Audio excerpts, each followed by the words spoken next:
Ici, il y a plein de gens qui viennent du monde entier. Être américain à 100% ne veut jamais rien dire en soi. Le rêve américain, un mythe qui depuis 200 ans fascine les immigrés du monde entier. Jamais un pays n'a accueilli autant de races, autant de cultures différentes. Ici, l'immigration n'est pas considérée comme un fléau, mais au contraire comme la première richesse des États-Unis. Quand nous sommes venus aux États-Unis, ce n'était pas pour nous installer. Mais avec le temps, nous sommes devenus des Américains à part entière. Vous êtes plus acceptés. Finalement, on sent que c'est un pays qui est fait des migrants.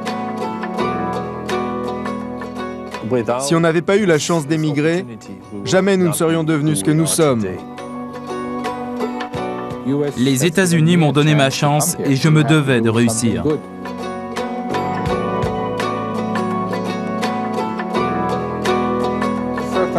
J'ai toujours pensé que les États-Unis étaient le pays de la liberté.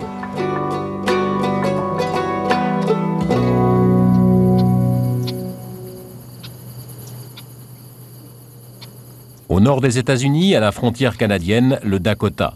Une terre d'immigration peuplée au début du siècle par des Allemands et des Scandinaves. Mais depuis 20 ans, ce sont des Indiens qui viennent s'y installer. Dans cette région rurale, les médecins sont rares. Ils préfèrent exercer en Californie ou en Floride. Une pénurie qui a conduit des jeunes médecins diplômés de l'université de Bombay à venir exercer ici, dans ce coin très reculé de l'Amérique.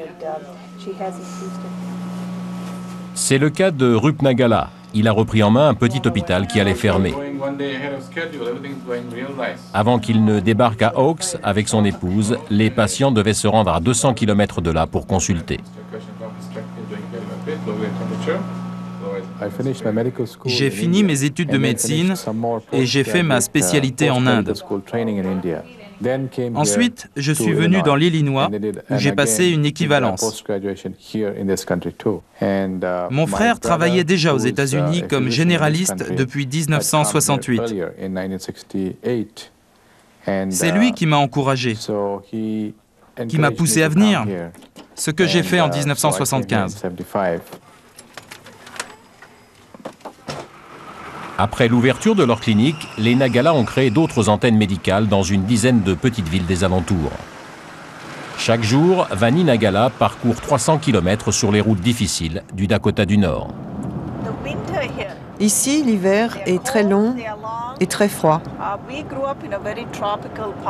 Un climat très difficile quand on a grandi en Inde sous un climat tropical. Ça a été vraiment un très grand choc quand on est arrivé ici. Honnêtement, j'ai mis un bon moment avant de m'adapter.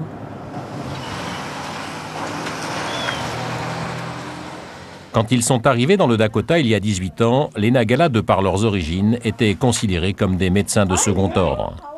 Passé la méfiance, le couple de médecins fait aujourd'hui l'unanimité.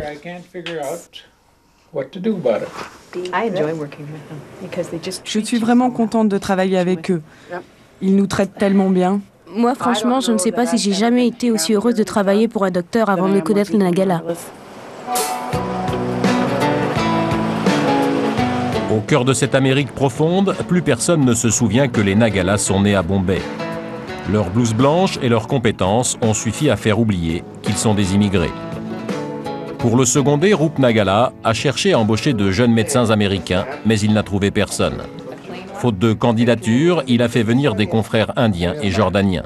Aujourd'hui, tous sont des notables de la ville.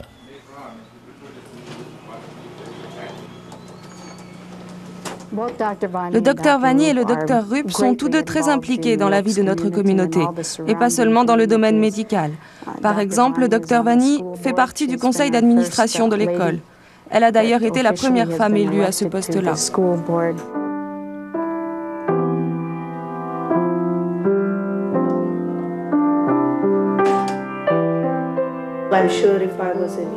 Je suis sûre que si j'étais restée en Inde, je ne me serais jamais investie autant.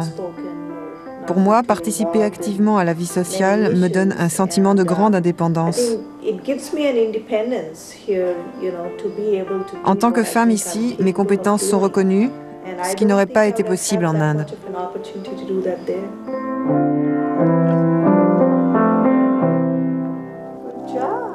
Very good, Cookie, very good. Les Américains m'ont offert la chance de venir ici et ce n'est pas évident d'émigrer dans le plus grand pays du monde. Mais à partir du moment où vous venez vous installer, il faut que vous apportiez quelque chose en retour. Il faut savoir se montrer digne dans votre comportement, dans votre manière de vous habiller ou de travailler. On n'est redevable de rien, bien sûr, mais on a à cœur de faire quelque chose de bien pour l'Amérique.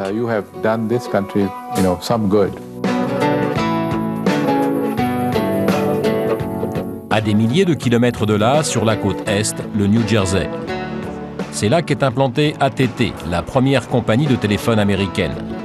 Les cerveaux, AT&T est allé les chercher chez les immigrants. C'est le cas de Mario Szegedy, un Hongrois. Brillant mathématicien, il a fait ses études tout d'abord à Budapest, puis à l'université de Chicago. C'est là que les recruteurs d'AT&T l'ont débusqué et recruté pour son intelligence exceptionnelle. Personne ne s'est intéressé à ses origines. Quand je suis arrivé ici, les communistes étaient encore au pouvoir en Hongrie. Alors, bien sûr, les États-Unis représentaient pour moi d'abord le pays de la liberté. Mais je n'étais pas pour autant à la recherche du rêve américain. Je n'avais pas une idée romantique de l'Amérique.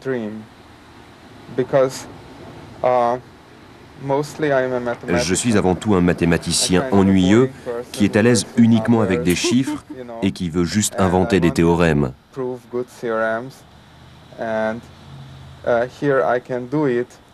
Je voulais simplement pouvoir me consacrer à mon travail en ayant l'esprit totalement libre.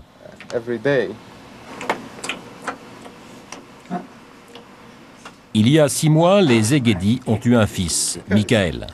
Il est le premier et l'unique citoyen américain de cette famille hongroise. Un petit Américain qui plus tard devra souvent répondre à la question rituelle « D'où viens-tu » Être américain à 100% ne veut jamais rien dire en soi.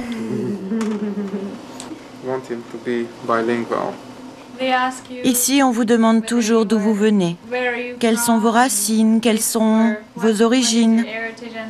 Certains disent avoir 10% de ceci ou 10% de cela dans les veines. 25% de français, 50% d'allemand. Moi, je dis je suis hongroise à 100%.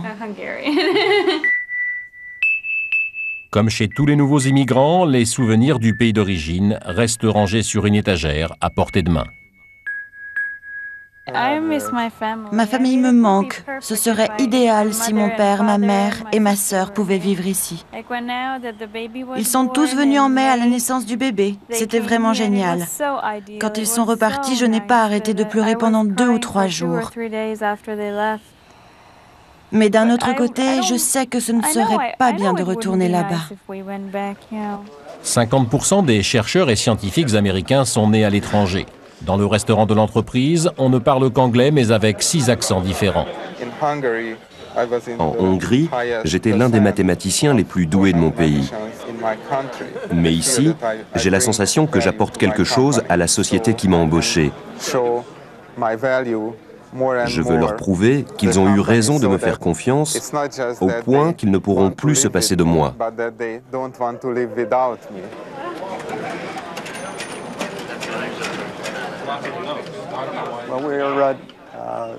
Nous sommes déterminés à être les meilleurs dans le domaine de la recherche scientifique, de la connaissance. Nous recherchons toujours les meilleurs, d'où qu'ils viennent. Cette tendance à aller chercher les cerveaux là où ils sont est aujourd'hui possible grâce à Internet.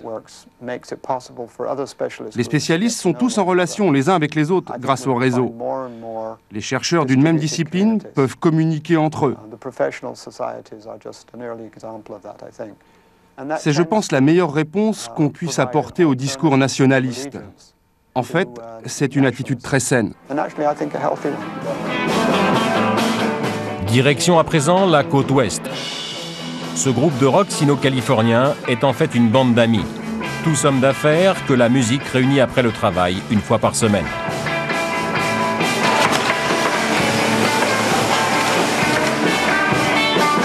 À la guitare, c'est John. John Tu, le PDG de Kingston Technology. Fondé il y a 10 ans par John Tu, originaire de Taïwan, Kingston est aujourd'hui le leader mondial sur le marché des mémoires et processeurs pour ordinateurs personnels. Partie de zéro, l'entreprise réalise aujourd'hui un chiffre d'affaires d'1 milliard de dollars. En matière de réussite à l'américaine, un modèle du genre qui rappelle qu'aujourd'hui encore, il est possible à un immigrant de monter un empire aux États-Unis. Henry Wan est le directeur financier de la société. Il a quitté la France pour émigrer en Californie au début des années 80. Kingston fait plutôt partie de ces sociétés qui ont été créées par cette vague d'immigrants qui est venue de Taïwan, par exemple pour nous en tant que Chinois, dans les années 60. Et ils sont tous atterris, par exemple, à Boeing, où par exemple, très peu de gens sont au courant que le premier jet Boeing 707, en fait, il y a eu beaucoup d'étudiants chinois, de doctorats en sciences chinois, qui ont participé au développement du 707. Et ensuite, quand il y a eu, disons, une récession à Seattle, parce que l'aviation, bien sûr, c'est très cyclique, évidemment, il y a plusieurs gens se sont retrouvés en chômage. Et il y a eu donc une espèce de migration donc, du nord de Washington vers le sud, qui s'est arrivé dans la Silicon Valley. John Tu et ses associés sont aujourd'hui milliardaires et sans doute les patrons les plus appréciés de toute l'Amérique. Leurs employés se sont partagés une prime de résultat de 600 millions de francs. John Tu a une idée très personnelle et anticonformiste du management. Il a fait abattre les cloisons de son bureau pour rester en contact direct avec ses employés venus des 4 coins du monde. Je pense que Kingston est une entreprise vraiment multiculturelle. Ici, il n'y a pas de culture unique, une seule nationalité représentée. Ici, il y a plein de gens qui viennent du monde entier. Parfois, les notes internes sont rédigées en plusieurs langues et ça, c'est une preuve de respect que l'on a pour les différentes cultures qui composent cette entreprise.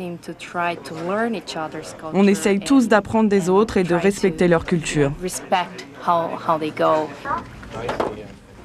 que je fais, c'est l'anniversaire d'un collègue. Alors on lui fait la surprise de lui décorer son bureau. Je vous présente Charlie. Et ça, c'est la façon qu'on a de se dire bonjour, de se saluer. C'est une façon de se dire que tout va bien et que l'on s'apprécie mutuellement. Non. Tu veux plutôt dire qu'on s'aime.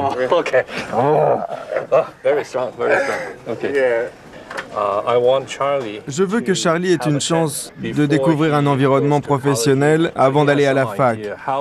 Je veux qu'il connaisse le monde de l'entreprise. Le moment venu, il sera déjà prêt à nous rejoindre.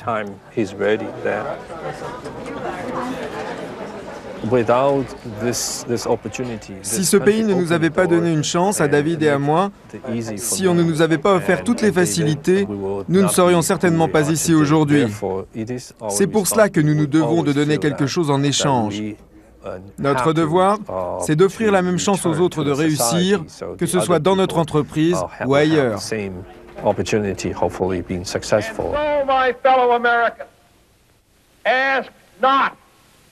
What your country can do for you, ask what you can do for your country. Avant de venir aux États-Unis, je me souviens avoir regardé à la télé le discours d'investiture de Kennedy. Il parlait d'une nouvelle société, d'un nouvel idéal. Ça m'a vraiment interpellé. Je me suis dit, il faut que j'y aille et que je participe à cette aventure. They're really rocking in the boat. Philadelphia, deep in the heart of Texas, on the Frisco Bay. Je me souviens lorsque j'ai mis pour la première fois le pied sur le sol américain à New York, ce qui m'a frappé, c'est que personne n'est venu me demander d'où je venais ou ce que je venais faire.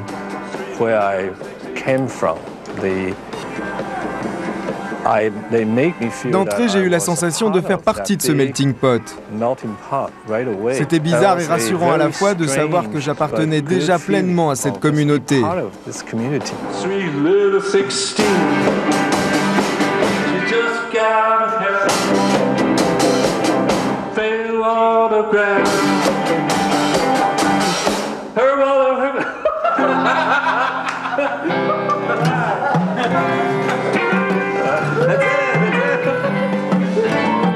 Si tous les immigrés aux États-Unis ne deviennent pas milliardaires, tous contribuent au succès économique du pays.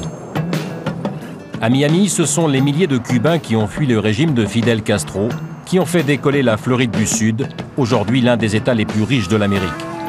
De boat people, ils sont devenus patrons de PME florissantes.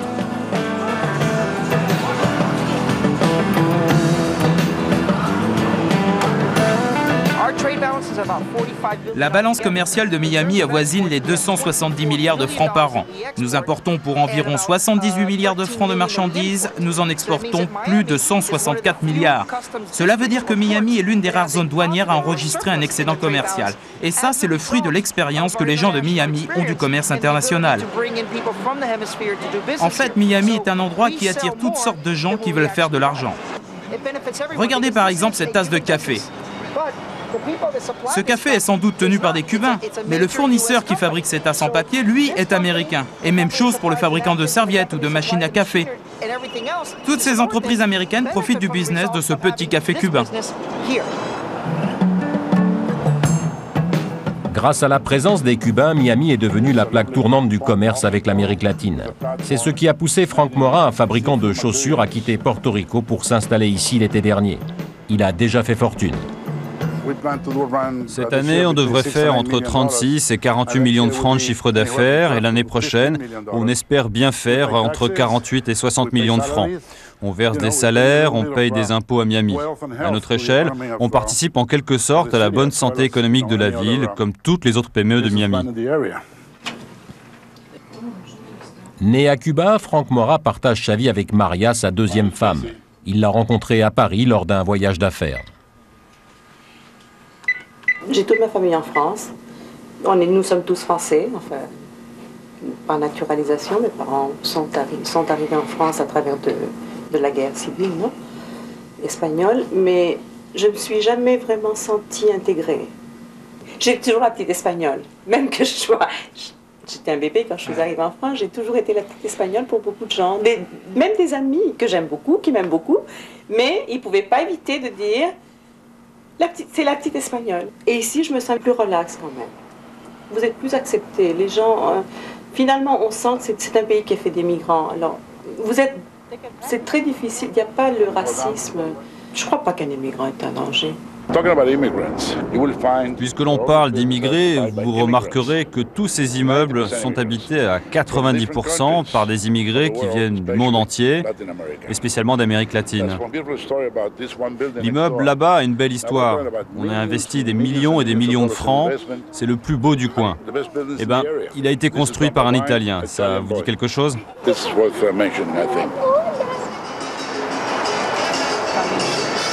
Tout n'est pourtant pas rose au pays de l'immigration. Les dernières vagues massives des migrants ont provoqué l'hostilité des Américains les plus conservateurs. Mabel Diepa tient la rubrique Immigration au journal El Nuevo, un quotidien hispanophone de Miami.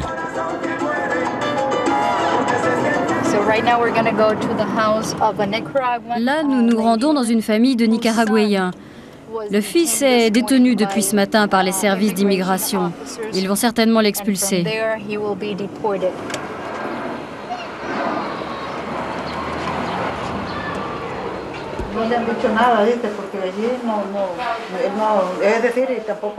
C'est la première fois que ça nous arrive.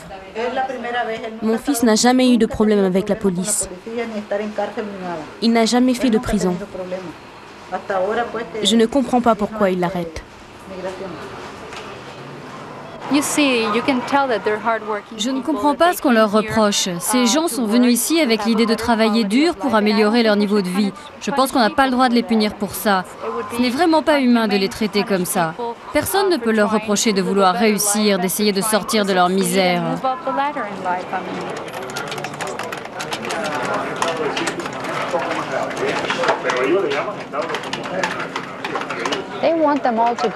Les républicains veulent renvoyer tous les émigrés dans leur pays. Ils disent qu'ils sont à l'origine de tous nos problèmes. Mais de quels problèmes parlent-ils? L'économie est bien portante. En Floride, nous avons le taux de chômage le plus bas depuis 25 ans.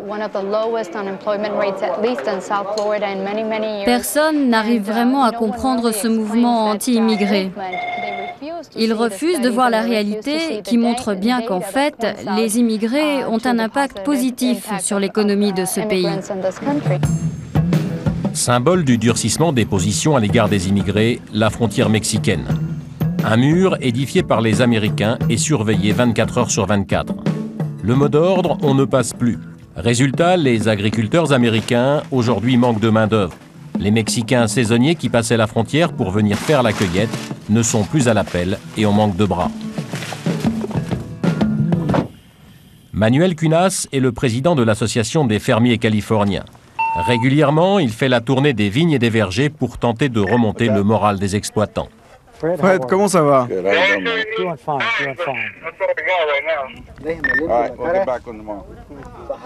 Partout, c'est le même discours, on réclame le retour des Mexicains. Nous, on a besoin d'eux.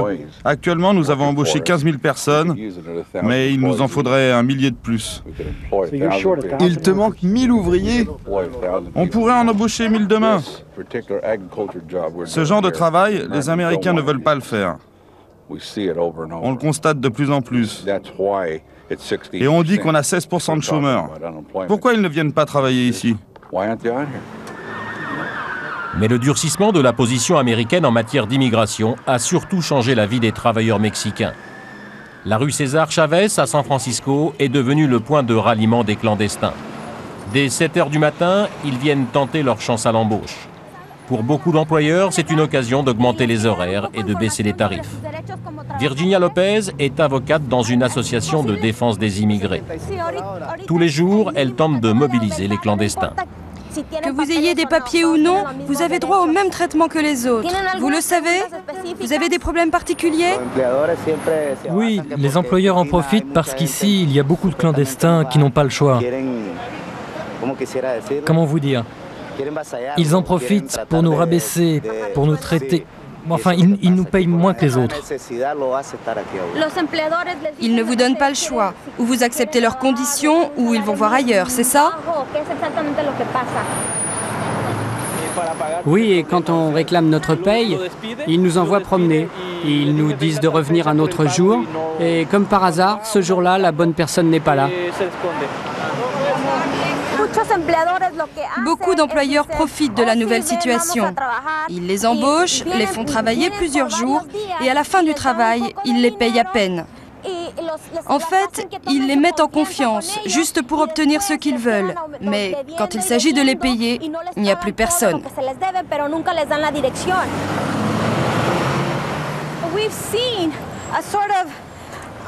La situation se dégrade de plus en plus. Les employeurs ont de moins en moins de scrupules. Avant toutes ces lois contre les immigrés, ils étaient beaucoup plus réservés. Même s'ils avaient du mépris pour cette main-d'œuvre, ils ne le montraient jamais. Mais depuis toutes ces lois, comme je vous l'ai dit, ces pauvres gens sont complètement à leur merci.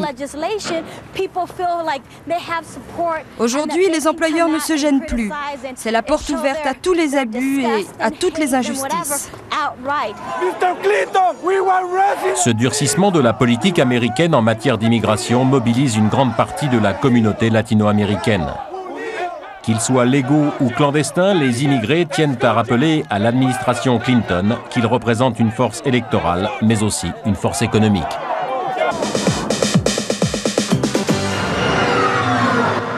Les publicitaires, eux, l'ont compris depuis longtemps. Les émigrés représentent une manne considérable. À la télévision, toutes les pubs sont traduites dans toutes les langues, à commencer par l'espagnol. Les latino-américains ont un pouvoir d'achat de 2000 milliards de dollars. Oubliez donc l'anglais, on s'adresse à eux en espagnol pour être sûr de mieux les toucher.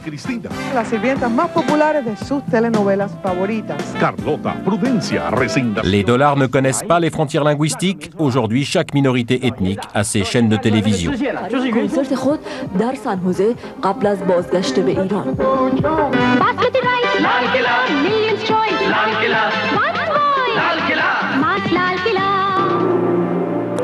Conscientes du recul de l'anglais, les plus grandes agences de pub ont fait appel à des créatifs d'origine chinoise, hispanique ou arabe. Leur stratégie, conjuguer dans toutes les langues le verbe consommer. La première chose dont a besoin un immigrant, c'est d'un docteur et d'une banque. Ensuite, si c'est possible, c'est d'acheter une maison ou un appartement. C'est ce qu'ils veulent en premier. Il est évident que si quelqu'un s'adresse à eux dans leur langue natale, il aura plus de chances de les avoir pour clients. Ça, c'est une campagne que nous avons réalisée pour le Nouvel An chinois. En gros, cela signifie que si vous laissez votre argent dans une banque, c'est comme si votre dieu de la fortune s'endormait, alors que si vous confiez votre argent à Charles Schwab, vous réveillerez votre dieu de la fortune. En chinois, cet idéogramme signifie argent. Symboliquement, en le multipliant, cela est censé vous amener la bonne fortune. Avec 4 millions de clients, Charles Schwab est l'un des plus grands courtiers en bourse des États-Unis. Ce jour-là, il inaugure dans la Silicon Valley une nouvelle succursale pour ses clients d'origine asiatique. Plus que tous les autres Américains, les Chinois investissent énormément.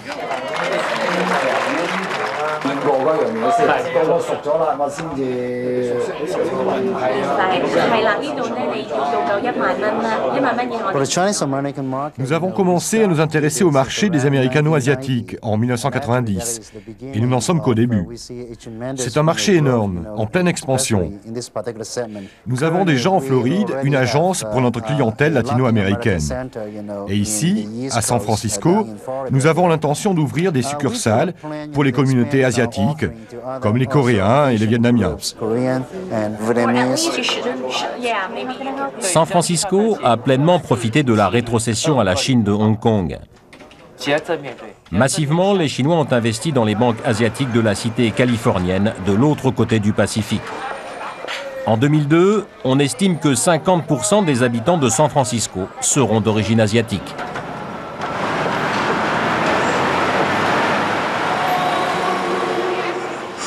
À tous ceux qui redoutent que l'identité américaine finisse par se diluer dans le flux toujours plus important des immigrés, l'an dernier, le président Clinton a répondu de la manière la plus spectaculaire.